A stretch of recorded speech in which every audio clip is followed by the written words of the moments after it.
당신은 지금 사랑이 필요합니까? 힘든 일이 있을 때, 외로울 때, 무너질 것 같을 때, 누군가의 따뜻한 말 한마디, 손길 하나가 그리워지지는 않습니까?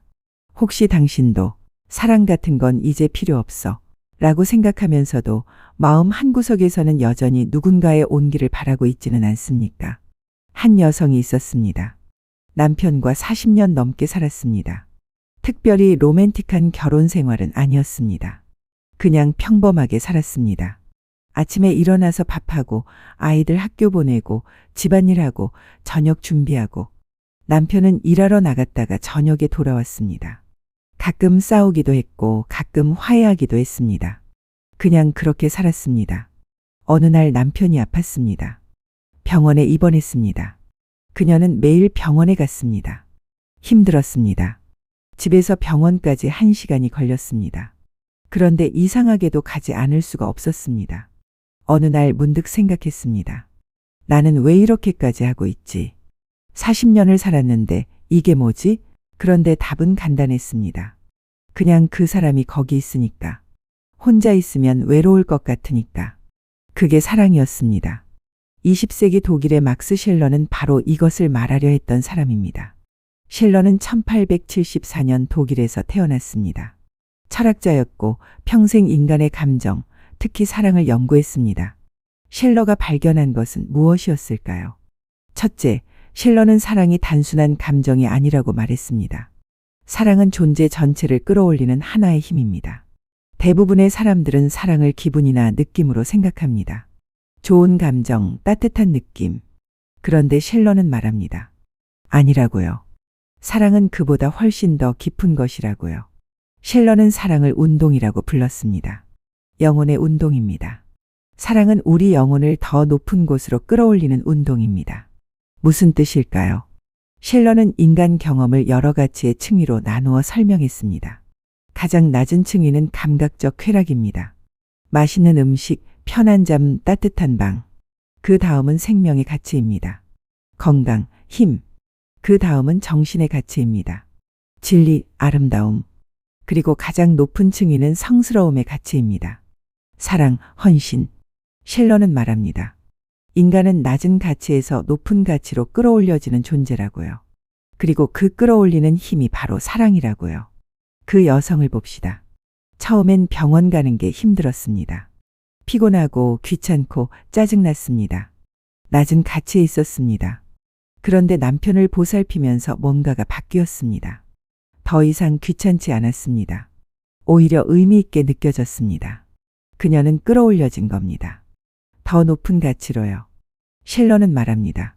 사랑은 우리를 더 넓은 세계로 열어주고 더 깊은 인간으로 성장시킨다고요. 사랑은 우리 안에 숨어있던 가능성을 깨워줍니다. 나도 이렇게 헌신할 수 있구나. 나도 이렇게 강할 수 있구나. 사랑을 통해 우리는 자신도 몰랐던 더 나은 자신을 발견합니다.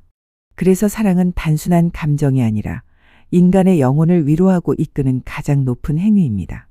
둘째, 실러는 공감의 힘을 말했습니다. 실러는 인간이 타인을 이해하려는 마음에서 가장 깊은 사랑이 시작된다고 말했습니다. 그는 이를 공감이라고 불렀습니다. 그런데 실러가 말하는 공감은 우리가 흔히 생각하는 공감과 다릅니다. 많은 사람들은 공감을 타인의 감정을 똑같이 느끼는 것이라고 생각합니다. 그런데 실러는 말합니다. 그게 진짜 공감이 아니라고요. 진짜 공감은 타인의 고통을 그의 세계 속에서 이해하려는 마음의 움직임입니다. 상대의 입장에서 생각하는 것입니다. 상대의 세계로 들어가는 것입니다. 실러는 말합니다. 이 공감이 생길 때 인간은 자기 안에 머물지 않고 타인의 세계로 걸어 들어간다고요. 그 과정에서 인간은 더 넓어진다고요. 나만 생각하던 사람이 타인을 생각하게 됩니다. 내 고통만 보던 사람이 타인의 고통을 보게 됩니다. 그러면서 인간은 성장합니다. 그래서 사랑은 단지 둘 사이의 감정이 아니라 서로를 확장시키는 힘입니다. 이 말은 나이가 들수록 더욱 깊게 이해됩니다. 젊을 때는 사랑이 감정이라고 생각합니다. 두근거리고 설레고 행복한 느낌. 그런데 나이가 들면 압니다. 진짜 사랑은 그게 아니라는 것을요. 진짜 사랑은 상대를 이해하는 겁니다. 상대의 세계로 들어가는 겁니다.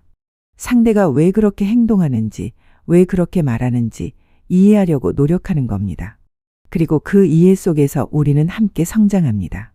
셋째, 실러는 사랑과 자유의 관계를 말했습니다. 많은 사람들이 생각합니다. 사랑은 나를 얽매는 거라고요. 자유로우려면 혼자 있어야 한다고요. 그런데 실러는 정반대로 말합니다. 사랑을 통해 인간은 진정한 자유를 느낀다고요. 실러는 말합니다. 자유란 하고 싶은 대로 행동하는 것이 아니라 더 높은 가치를 선택할 수 있는 능력이라고요. 그리고 그 능력을 일깨워주는 것이 바로 사랑이라고요. 사랑을 통해 인간은 자기 안에서 잠들어 있던 가능성을 발견하고 그것을 현실로 만들 용기를 얻습니다. 그 여성을 봅시다. 남편이 아프기 전 그녀는 자유롭다고 생각했습니다. 아이들도 다 컸고 이제 자기 시간을 가질 수 있다고 생각했습니다. 그런데 남편이 아프자 그녀는 매일 병원에 갔습니다. 자유를 포기한 것처럼 보였습니다. 그런데 이상하게도 그녀는 자유로웠습니다. 왜냐하면 그녀는 선택했기 때문입니다. 더 높은 가치를 선택했기 때문입니다. 누가 강요한 게 아니라 스스로 선택한 겁니다. 그래서 사랑은 인간을 변화시키는 가장 깊고 조용한 힘입니다. 실러는 또한 상처와 성장의 관계를 말했습니다. 왜 인간은 종종 사랑 때문에 상처받고 무너질까요? 실러는 말합니다. 그 이유는 인간이 가치의 차이를 제대로 보지 못하기 때문이라고요. 우리는 때로 순간적인 쾌락이나 외적 조건에 휘둘립니다. 더 높은 가치를 보지 못합니다. 예를 들어 젊을 때 우리는 외모나 돈이나 지위에 끌립니다. 그래서 그런 사람을 사랑한다고 생각합니다. 그런데 시간이 지나면 깨닫습니다. 그게 진짜 사랑이 아니었다는 것을요. 낮은 가치에 이끌렸을 뿐이라는 것을요.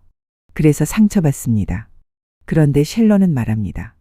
상처 속에서도 다시 일어서는 힘은 여전히 우리 안에 남아있다고요. 인간은 고통을 통해 오히려 더 높은 가치를 볼 수 있게 된다고요. 그 깨달음은 마음을 다시 가다듬고 성장으로 이끈다고요. 그래서 사랑의 상처는 단순한 아픔이 아니라 우리를 더 깊은 사랑으로 이끄는 통로가 되기도 합니다. 실러의 마지막 통찰은 삶의 후반부에 특히 의미 깊습니다. 삶의 후반부가 되면 우리는 비로소 어떤 가치가 진짜였는지를 더 잘 알게 됩니다.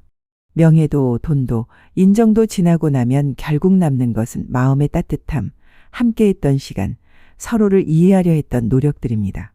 그것이 실러가 말한 높은 가치들입니다. 그 여성이 병원에서 남편 곁에 앉아 있을 때 그녀가 가진 건 많지 않았습니다. 명예도 없고 돈도 별로 없고 남들이 부러워할 것도 없었습니다. 그런데 그녀는 평온했습니다. 왜냐하면 가장 높은 가치를 가지고 있었기 때문입니다. 사랑이라는 가치를요. 그 가치를 위해 살아온 삶은 후회가 적습니다. 마음은 더 평온해집니다. 그래서 실러는 인간이 사랑을 통해 더 나은 존재가 된다고 믿었습니다. 오늘 밤 실러의 조언을 실천해 보십시오. 당신 곁에 있는 사람을 생각해 보십시오. 배우자, 자식, 친구, 누구든요. 그 사람을 진짜로 이해하려고 노력한 적이 있습니까? 그 사람의 세계로 들어가려고 한 적이 있습니까? 오늘 시도해 보십시오. 그 사람이 왜 그렇게 행동하는지, 왜 그렇게 말하는지 이해하려고 노력해 보십시오. 그게 진짜 사랑의 시작입니다. 당신이 살아온 삶을 돌아보십시오. 당신이 가장 소중히 여기는 게 뭡니까? 명예입니까? 돈입니까? 아니면 사랑입니까? 솔직하게 답해 보십시오. 그리고 만약 사랑이 아니라면 이제라도 방향을 바꾸십시오. 아직 늦지 않았습니다. 실러는 말합니다. 사랑을 통해 인간은 언제든 더 높은 가치로 끌어올려질 수 있다고요. 우리는 모두 사랑 속에서 살아갑니다. 크든 작든 화려하든 평범하든 우리는 누군가를 사랑하고 누군가에게 사랑받으며 삽니다. 그 사랑이 우리를 지탱해 줍니다. 힘들 때 일어설 힘을 줍니다. 무너질 때 다시 설 용기를 줍니다. 그리고 나이가 들어 돌아볼 때 그 사랑의 순간들이 우리 삶을 빛나게 만듭니다. 실러가 속삭입니다. 사랑하십시오. 진심으로 이해하십시오. 더 높은 가치를 선택하십시오. 그것이 당신을 더 나은 사람으로 만들 것입니다. 다음 시간에도 인간의 내면을 비추는 또 한편의 지혜로 찾아뵙겠습니다. 구독과 좋아요는 이 철학의 여정을 이어가는 큰 힘이 됩니다. 오늘도 시청해 주셔서 감사합니다. 당신의 마음의 사랑에 따뜻함이 찾아오는 밤 되시기 바랍니다.